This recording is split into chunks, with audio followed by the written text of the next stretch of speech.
Praise the Lord. God bless you all.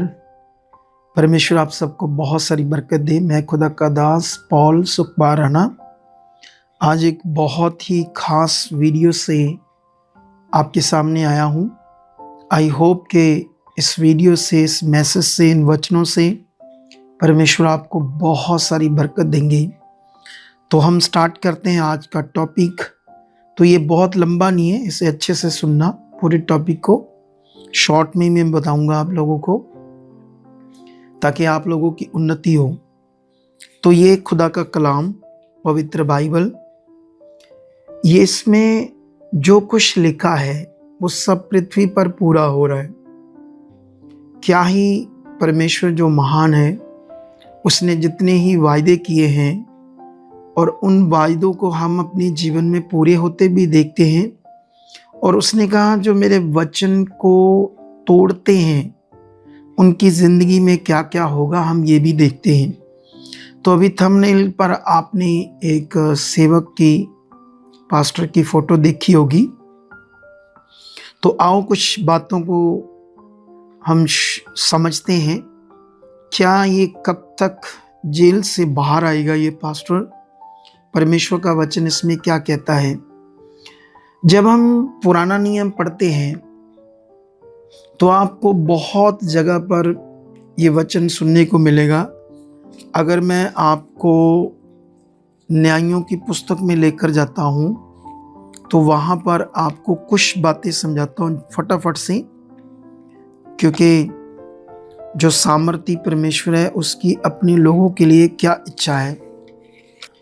यहाँ हम पढ़ते जाएंगे अगर न्यायों की पुस्तक में, तो आप देखना जब जब लोग क्या कर रहे थे, परमेश्वर के सामने गुनाह कर रहे थे। बाइबल में लिखा परमेश्वर पवित्र है और उसकी इच्छा भी पवित्र है, और मनुष्य पापी है। और अगर वो पापी है तो जब परमेश्वर से चुनता है तो उसके पाप क्षमा करता है। उसके बाद उस मनुष्य को, उस बिलीवर को रोज फोकस बनाकर परमेश्वर क्या चाहता है उन बातों में लगातार लगे रहना पड़ेगा, तभी वो ऊंचा जाएगा, तभी वो जबरदस्त ब्लेस होगा।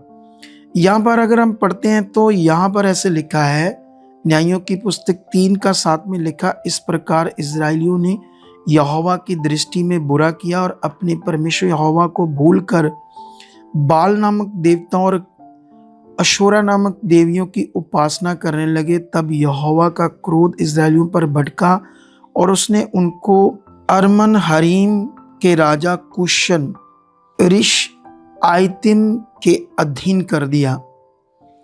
इसलिए इजरायली 8 वर्ष तक कुशन रिशाइतम के अधीन रहे। तो ये एक पढ़ा मैंने। इसके बाद अगर मैं और पढ़ूँ 12, तब इजरायलियों ने फिर यहोवा की दृष्टि में बुरा किया और यहोवा ने मोवाब के राजा एग्लोन को इजराइल पर प्रबल किया, क्योंकि उन्होंने यहोवा की दृष्टि में बुरा किया। न्यायों की पुस्तक या पुराना नियम में आप बहुत जगह पर देखोगे, जब जब इजरायली पाप कर रहे थे, गुनाह कर रहे थे, बुरा कर रहे थे, परमेश्वर की इच्छा से बाहर जा रहे थे, तो वो गुलाम बन रहे थे, बंदुआई में जा रहे थे। तो आज हमें ये समझना होगा एक बिलीवर को, क्योंकि इसमें बड़ी उन्नति है। इस टॉपिक में आपके लिए एक बड़ी बरकत है जो आप लोगों को समझना होगा। अब परमेश्वर का वायदा मैं देख रहा हूँ हमारी मिनिस्ट्री में, या अलग और भी कई मिनिस्ट्री में, यहाँ लोग सच्चे मन से जब परमेश्वर के साथ चलते हैं तो बड़ी बड़ी हीलिंग, बड़े बड़े चमत्कार, बड़ी बड़ी गवाहियाँ, बड़ी बड़ी टेस्टमनी कि कैसे लोगों का जीवन बदलता है। वो पाप से, गंदगी से, बुराई से, नशों से और कर्जों के नीचे लत-पत्ते, क्लेशों में थे, तो उनका जीवन बदला जब उन्होंने फेथ किया और सीधे मन से परमेश्वर के साथ चले। अगर हम बाइबल में बहुत कुछ पढ़ते हैं, जैसे सबसे पहले तो परमेश्वर का जो राज्य है वो पृथ्वी का नहीं है, ये बाइबल में लिखा है। परमेश्वर का राज्य जो है वो स्वर्ग का है। इसीलिए यीशु मसीह ने कहा परमेश्वर का राज्य दृश्य रूप में नहीं होता, वो अदृश्य रूप में है। तो इसका मतलब पॉलिटिकल लोग ऐसे पृथ्वी पर राज करते हैं, मनुष्यों पर ये चीज़ें करते हैं।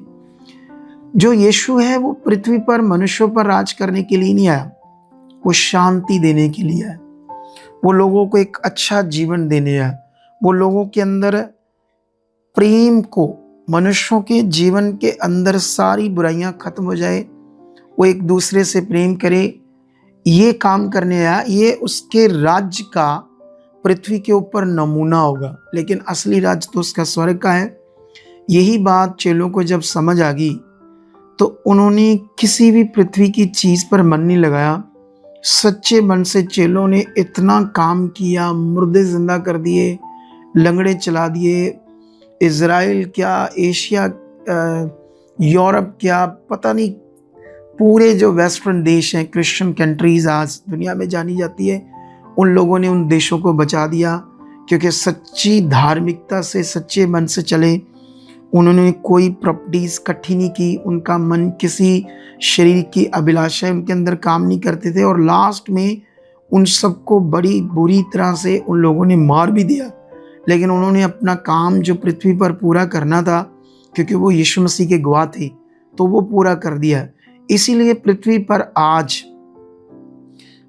पूरी क्रिश्चियनिटी में जो यीशु के 12 चेले गवाह थे, उसी सच्चाई का आज हम आनंद मान रहे हैं, उसी की शांति में मिली है। क्योंकि अगर चेले आगे पीछे हो जाते तो फिर गड़बड़ हो जाता, लेकिन उन्होंने सच्चे मन से सेवा की। आज भी खुदा के लोगों को सच्चे मन से सेवा करनी चाहिए, लेकिन आज जो मैं देख रहा हूँ क्रिश्चियनिटी में, जब कोई बड़ी मिनिस्ट्री होती है, उसके आसपास 20-30 बाउंसर होते हैं, 8-10 गाड़ियाँ होती है, ठाट बाट होता है। तो जो दूसरे पास्टर्स होते हैं, जो छोटी छोटी सेवकाइयाँ करते हैं, उनके अंदर भी तेज तेज अभिलाषा आती है, मैं भी ऐसा पास्टर बनूं, मेरे पीछे भी गाड़ियाँ हो, मेरे भी आसपास बाउंसर हो। तो ऐसी चीज़ें चल रही है, अभिलाषाएं बढ़ रही है।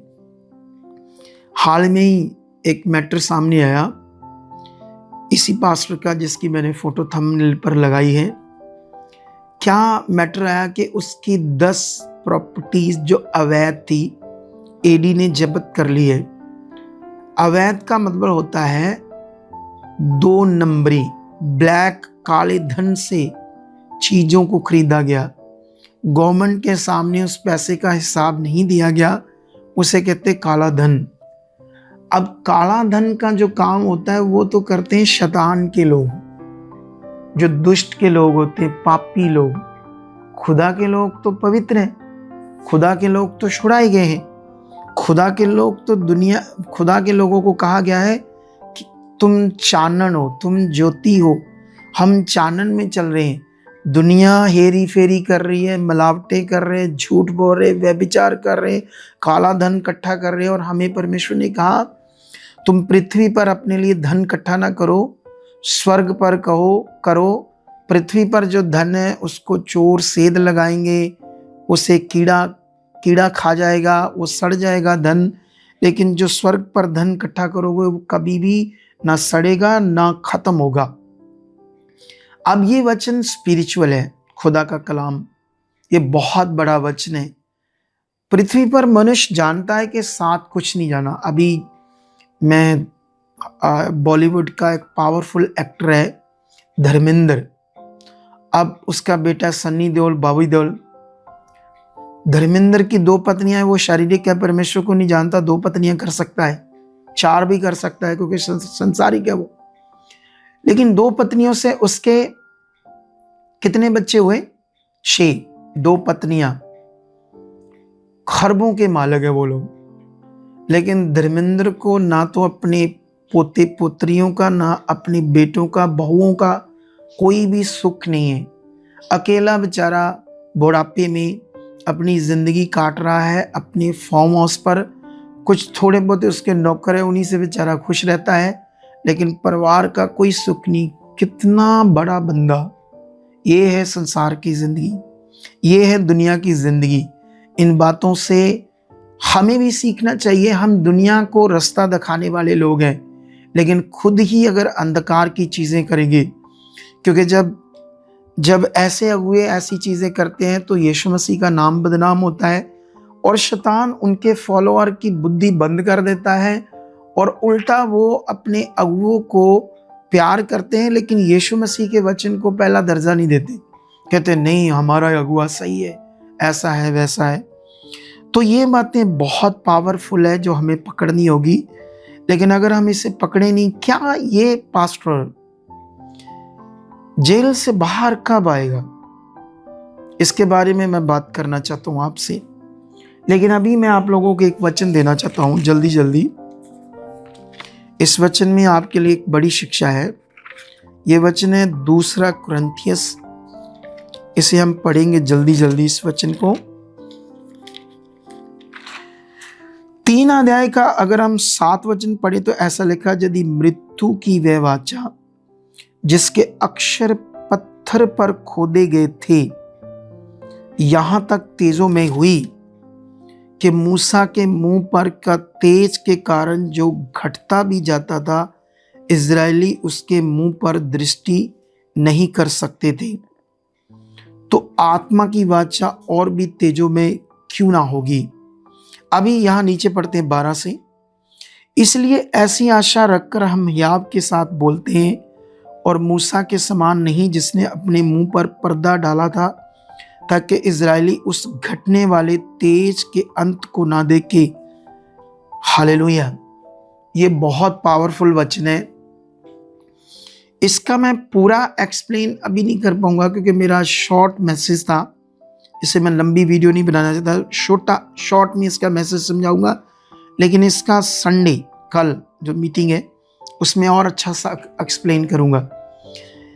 अगर हम पुराना नियम पढ़ते हैं तो वहां पर जब मूसा पहाड़ से उन पत्थर की 2 पट्टियों को लेकर आता है जिस पर 2 हुक्म लिखे हैं, उसके बाद उसका मुंह के ऊपर किरणें निकलती है हारून, और जब देखता है सब इजरायली देखते हैं तो डर जाते हैं क्योंकि परमेश्वर का तेज निकल रहा था।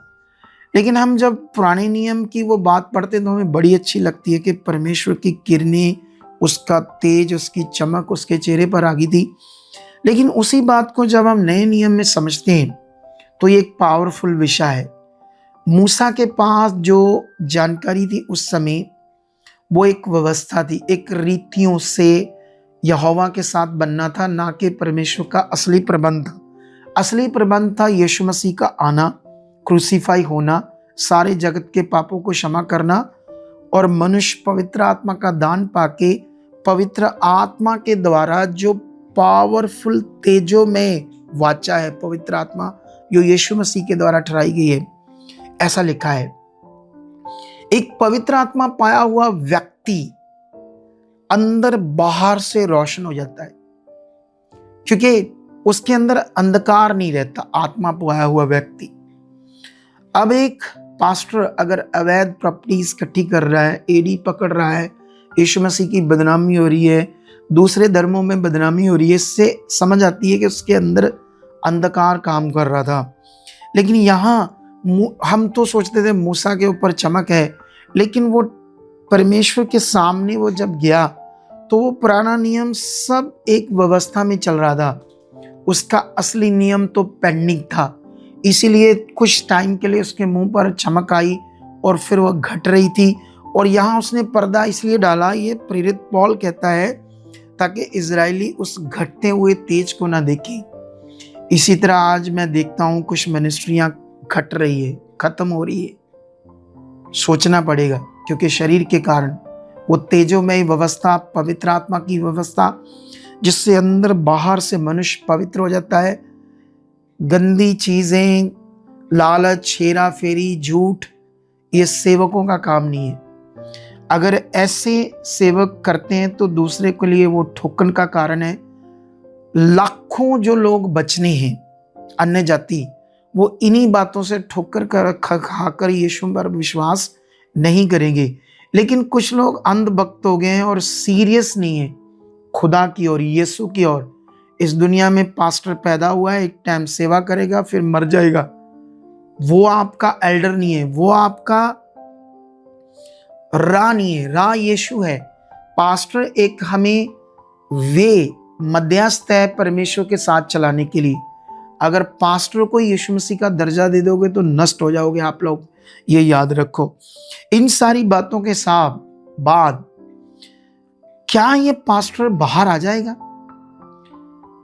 अगर पश्चाताप करेगा, रात दिन अपने गुनाहों से सच्चे मन से तौबा करेगा, जितनी गुनाह किए उसने, पाप किए, तेल बेचा, साबुन बेचा, पानी बेचा, गरीब परेशान लोगों से पैसे ले, 25,000 30,000 मिलने के लाख 2 लाख लिए, पूरी ठगियां मारी, इन बातों को सोच सोच कर पश्चाताप करेगा तभी वो बाहर आएगा, लेकिन वरना पॉसिबल नहीं है देखना।